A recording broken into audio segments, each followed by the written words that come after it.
I gotta come clean. Virtual reality scares me.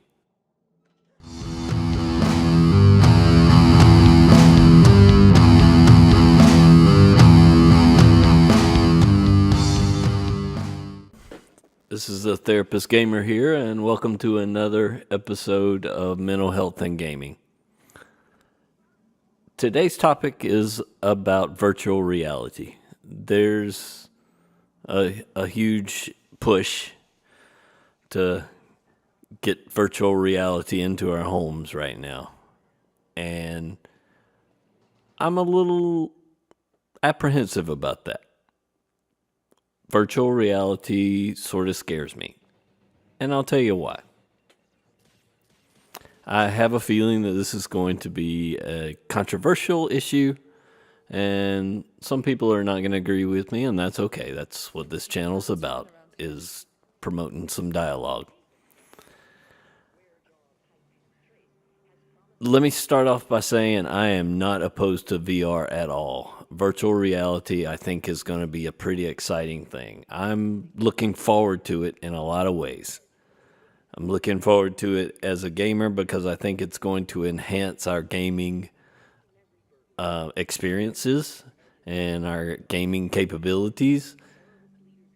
I think it's going to be incredibly immersive, and I think it's going to offer us a lot of new experiences that we haven't had before.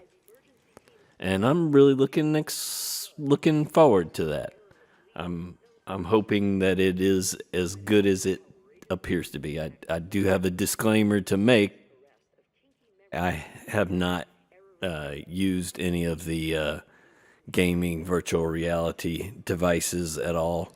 Haven't had experience with them, but I can recognize the potential. Here's the thing that scares me about virtual reality. It encourages what I'm going to call disconnectedness, or discourages connections and connectedness. What do I mean by connectedness? Connectedness is something that when I'm working with most of the clients that I work with, in the vast majority of cases, almost to a person, everyone is looking for connectedness. We're looking for that connection between ourselves and other people around us. And we're looking for connections between ourselves and the world around us.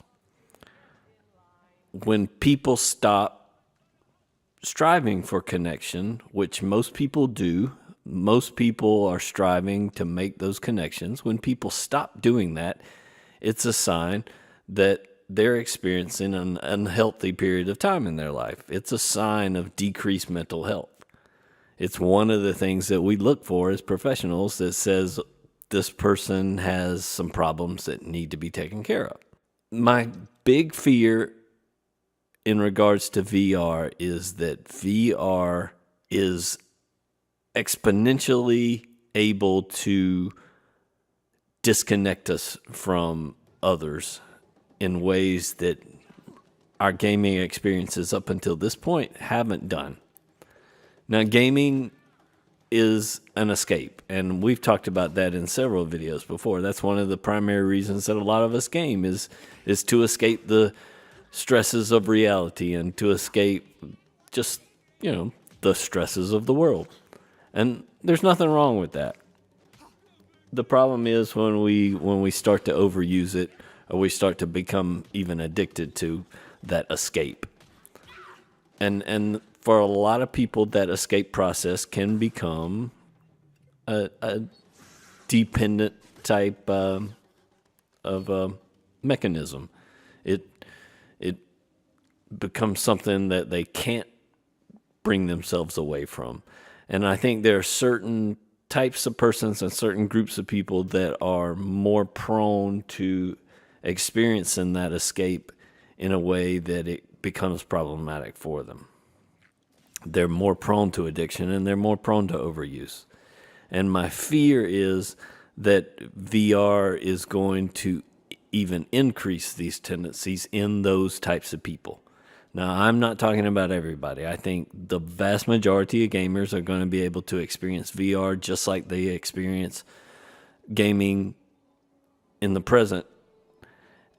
And they're going to be able to experience it and enjoy it and move on and continue to function in their daily lives on a healthy basis. But those people that aren't able to do that even today are going to be even less likely to do that once they experience VR. Simply because the escape that VR is going to provide is leaps and bounds above the escape that gaming at the present time provides for us. And it already provides an amazing escape from reality. VR, as a function of the way that it works, it encloses our field of view and encloses our vision entirely. We're completely closed off from the outside world. Now I'm talking about VR here, not necessarily what's called augmented reality, where augmented reality, you still have a connection to the outside world. VR, you are completely disconnected from that outside world in both vision and auditorily. In other words, most of the time with VR, you're going to be wearing headsets and headphones. So your field of view and your ears are going to be completely shut off from what's going on outside of you. And I think that's going to create a very dangerous situation for a small minority of people. And I'm very, very frightened for that small minority of people, because they're going to find it even more difficult to function on a healthy level once they've begun to experience VR on a regular basis, because VR is going to provide them with such an escape that I think it's going to become dependency producing. VR is going to magnify the gamer's ability to escape, and it's as simple as that. That's what I'm afraid of. That's the real fear that I have as a professional in the field that works with gamers that experience gaming addiction and experience gaming overuse. Gamers that are already prone to overuse of video games as a way to escape from life need to be extremely cautious regarding VR. If you're already finding it difficult to pull away from gaming, and you're already finding that your video gaming is interfering with your everyday life and your everyday functioning, then VR might be something you want to put on the back burner. You want to wait and see about, because VR is, from what I've seen and from what I've heard, VR is an incredibly powerful experience. And I think that's great for the vast majority of us, but I'm really, really concerned about that small minority of people that may experience VR and become entirely dependent on it.